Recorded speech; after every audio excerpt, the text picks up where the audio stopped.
जैसा कि आप सब जानते हैं कि पुंछ के अंदर पिछले 1-2 दिन से एक विषय जो है वो पूरे समाज में चर्चा का है कि क्राइस्ट स्कूल धगवार के अंदर एक जो स्कूल डायरी होती है स्टूडेंट्स की, उसके ऊपर जो उन्होंने गाइडलाइंस लिखी है स्टूडेंट्स के लिए, उसमें एक बहुत ही आपत्तिजनक जो है एक टिप्पणी जो है सनातन धर्म के ऊपर खासकर कहूँगा एक की गई है, जिसमें उन्होंने लिखा हुआ है कि कोई भी बच्चा तिलक लगाकर जो है वो स्कूल के अंदर नहीं आएगा। ये एक बहुत ही निंदनीय घटना है। सनातन धर्म सभा इसका पुरजोर विरोध करता है और आज की प्रेस कॉन्फ्रेंस का जो मकसद है वो यही है कि पुंछ के अंदर सुना है कि वहाँ कोई नया प्रिंसिपल आया है, उसको शायद पुंछ की परिस्थितियों का नहीं मालूम कि यहाँ सभी लोग भाईचारे से रहते हैं। शायद वो पुंछ के अंदर कुछ इस तरह का माहौल क्रिएट करना चाहता है कि पुंछ के अंदर हालात खराब हों, क्योंकि शायद वो यहाँ की परिस्थितियों से अवगत नहीं है कि यहाँ लोग बड़े प्रेम से भाईचारे से रहते हैं। ये पहली बार इतने सालों से क्राइस्ट स्कूल पुंछ के अंदर चल रहा है, लेकिन इस तरह की आपत्तिजनक कोई भी गाइडलाइन या इस तरह का कोई भी लेख जो है वो इस स्कूल की तरफ या किसी की स्कूल की तरफ से भी जो नहीं आया। यहाँ जितने भी स्कूल हैं अलग अलग धर्मों के लोग अलग अलग धर्मों की संस्थाएं चलाती हैं, लेकिन किसी भी संस्था ने किसी दूसरे धर्म के ऊपर इस तरह का कोई भी जो है वो ऑब्जेक्शंस या रिस्ट्रिक्शंस जो है वो नहीं लगाया है। ये पहली बार पुंछ के अंदर हुआ है। सनातन धर्म सभा इसका जो है वो विरोध करती है। इससे पहले इस पुंछ के अंदर जो हमारे सनातनी लोग हैं ये बड़े पैमाने पर इसके ऊपर कोई विरोध दर्ज कराएं, तो मैं यही एडमिनिस्ट्रेशन से ये निवेदन करूंगा कि फौरी तौर पर इसके ऊपर एक्शन लिया जाए और प्रिंसिपल जो है वो हमारे समाज से माफ़ी मांगे, लिखित में भी और सोशल मीडिया के माध्यम से भी, ताकि आने वाले वक्त में इस तरह की कोई भी घटना ना हो जिससे सनातनियों को जो है वो ठेस पहुंचे। तो इसके बाद मेरे साथ प्रधान जी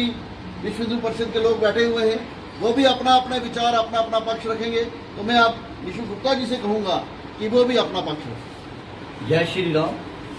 जैसे कि अभी विकी जी ने आपको विस्तारपूर्वक बताया है कि आज की जो हमारा प्रेस कॉन्फ्रेंस का विषय है वो क्या है। 2 दिन पहले यहाँ पे जो हमारा क्राइस्ट स्कूल धगवार है, जहाँ पे जो बिल्कुल जीरो लाइन पे है, वहाँ पे हम बच्चे यहाँ से पूरे पुंछ के सनातनी वहाँ अपने बच्चे भेजते हैं, वहाँ पढ़ने के लिए भेजते हैं। ना कि ये जो नया प्रिंसिपल आया है इसने नई कोई अपनी मजहबी जो लहर है उसकी पता नहीं कहाँ से इसको कीड़ा जागा है, वो उसको कीड़े को पूरा करने के लिए वहाँ पे कल ही उसने एक सर्कुलर जारी किया, अपनी एक जो बुकलेट उसने जारी किया, जिसमें उसने हमारे सनातनियों के ऊपर यह घात आज तक किसी ने नहीं, ये अंग्रेजों के टाइम में भी यह घात नहीं हुआ कि ये आप तिलक जो है अपनी तिलक नहीं लगा सकते, आप अपने कलावा नहीं बांध सके। और उसने स्ट्रिक्टली अपनी बुकलेट में ये जिक्र किया है कि आप कोई भी ऐसी अगर तिलक लगाओगे, कोई कुछ करोगे तो आपको स्कूल में एंटर नहीं करने दिया जाएगा, आपको बैन कर दिया जाएगा। हम इसकी भरपूर निंदा करते हैं। आप देख रहे हो हमारा जो पुंछ है बॉर्डर डिस्ट्रिक्ट है, यहाँ पे सभी धर्मों के लोग रहते हैं, सभी आपसी भाईचारा, और इसकी जो मिसाल है पूरे भारतवर्ष में दी जाती है। मैं अपनी एजेंसियों को भी ये कहूँगा कि इसके खिलाफ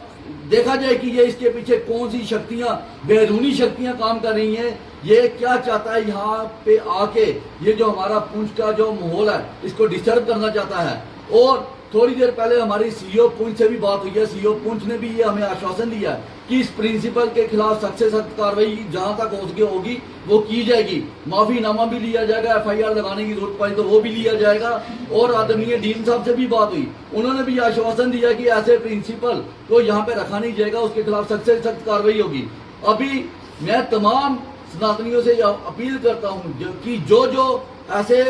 प्रिंसिपल है उनके खिलाफ सख्त से सख्त कार्रवाई जो सनातनी कर रहे हैं उनके साथ उनका भरपूर योगदान दें। और अगर कोई ऐसा प्रिंसिपल कोई हरकत करता है तो अपने बच्चों को अगर तिलक नहीं लगाते हैं वो तिलक लगा के जाएं, अगर कलावा नहीं बांधते तभी कलावा बांध के जाएं, ताकि जो सनातनियों का हमारे चिन्ह है जिसकी वजह से हम सनातनी हैं वो ऐसा कोई दुष्प्रचार ना कर सके। धन्यवाद।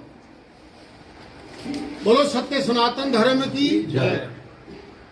मेरे से पहले सभा के महामंत्री श्रीमान संजीव जी ने और निशु गुप्ता जी ने विस्तार से अपने विचार रखे। कल से ये जो घटनाक्रम हमारे सामने आया है ये निंदनीय है और इस घटना ने केवल सनातन समाज को ही प्रताड़ित नहीं किया है, अन्यथा जो हमारे बच्चे वहां पढ़ते हैं उनको बहुत बड़ी प्रताड़ना हुई है। क्योंकि चाइल्ड हेल्पलाइन और चाइल्ड हेल्प केयर जो डिपार्टमेंट है वो कहता है कि जो बच्चा पढ़ने वाला है उसको किसी प्रकार की जो है वो हरासमेंट नहीं होनी चाहिए। और ये जानबूझ करके सनातन को नीचा दिखाने के लिए ये कुछ लाइनें जो हैं ये आपने भी देखी होंगी, ये इसके अंदर जो है जो डाली गई हैं और स्पेशली जो है कैटेगरिकली जो है तिलक को जो है उसमें बिल्कुल मार्क करके आइडेंटिफाई किया गया है। और यहां तक बच्चों को कहा गया है कि जो बच्चा कल से तिलक लगाकर आएगा वो 600 रुपए उससे फाइन लिया जाएगा। ये कहाँ की पढ़ाई है? हमने नेशनल एजुकेशन पॉलिसी 2020 तो सुनी थी, ये क्राइस्ट स्कूल के जो प्रिंसिपल है उनकी कोई नई एजुकेशन पॉलिसी है? हम आज की प्रेस वार्ता से इस बात को पूरी तरह से कंडेम करते हैं और एडमिनिस्ट्रेशन से ये निवेदन करते हैं, आदरणीय deputy commissioner Poonch, chief education officer Poonch, SSP Poonch इस विषय पे जो है हस्तक्षेप करे। ये जो प्रिंसिपल है, जो दल्ला प्रिंसिपल है, इससे पहले भी क्राइस्ट स्कूल जो है कितने सालों से यहाँ चल रहा है, किसी इस प्रकार की घटना को जो है हमारे सामने नहीं आई। पुंछ जो है हम सैकड़ों लोगों का जो शहर है, यहाँ पर हम मिलजुल करके भाईचारे के साथ रहते हैं। और मैं जो हमारे बच्चे वहां क्राइस्ट स्कूल के अंदर पढ़ते मैं उनसे स्पष्ट कर दूं, इससे पहले लोग आकर हमें कहते थे कि ये क्राइस्ट स्कूल जो है ये एक मिशनरी स्कूल है, लेकिन इस घटना के बाद ये स्पष्ट हो चुका है कि हाँ ये वाकई जो है वो मिशनरी स्कूल है, वो किसी एजेंडे को लागू करने के लिए यहाँ आए। मैं एडमिनिस्ट्रेशन से ये बार बार निवेदन करता हूं कि तुरंत इस मसले में ऐसे प्रिंसिपल के खिलाफ एफआईआर लगनी चाहिए, ऐसे स्कूल को बंद कर देना चाहिए। और जितने भी पेरेंट्स हैं उनसे भी मेरा निवेदन है कि अपने बच्चों का भविष्य जो है गलत हाथों के अंदर मत सौंपे। उनके अंदर बहुत अच्छे अच्छे स्कूल है, आपका बच्चा पढ़ जाएगा, लिख जाएगा, डिग्री ले लेगा, लेकिन उसके अंदर जो है वो संस्कार आने वाले नहीं है, क्योंकि उसकी परवरिश जो है वो गलत हाथों के अंदर जा रही है। अभी जिस प्रकार से यीशु जी ने जानकारी दी है कि चीफ एजुकेशन ऑफिसर जो है उन्होंने हमारे साथ वादा किया है, हम इस प्रेस वार्ता के बाद चीफ एजुकेशन ऑफिसर पुंछ जो है उनसे भी मिलने के लिए जा रहे। हमारे युवा जो है कल से हमने उनको रोक कर रखा था कि नहीं एडमिनिस्ट्रेशन इस विषय पर जरूर कोई ना कोई संज्ञान लेगी, लेकिन आज तक लगभग 12-13 घंटे के बाद जब हमने देखा कि एडमिनिस्ट्रेशन ने भी इस विषय पर कोई संज्ञान नहीं लिया, हमें सामने आकर ये प्रेस वार्ता करनी पड़ी। इसलिए एडमिनिस्ट्रेशन इस विषय को अच्छी जगह से देखे और ये जो प्रिंसिपल है जो एक मिशन को लेकर आया है, इससे मैं यही कहता हूं कि सामने आकर के सनातनी समाज से माफी मांगे और इस किस्म की जो गतिविधियां हैं, इस किस्म के जो वो रूल्स एंड रेगुलेशन स्कूल के अंदर लेकर आया, ऐसे इंस्ट्रक्शन से बच्चों की बहुत बड़ी जो है वो प्रताड़ना होती है, बच्चों की हरासमेंट होती है और जल्द से जल्द जो है वो सामने आकर के समाज से माफी मांगे। मैं मीडिया भाइयों का भी बहुत बहुत धन्यवाद करता हूं जो हमारे छोटे से काल पर आकर के समाज की हर जो ऐसी घटना होती है उसे समाज के सामने उजागर करते हैं। बोलो सत्य सनातन धर्म की।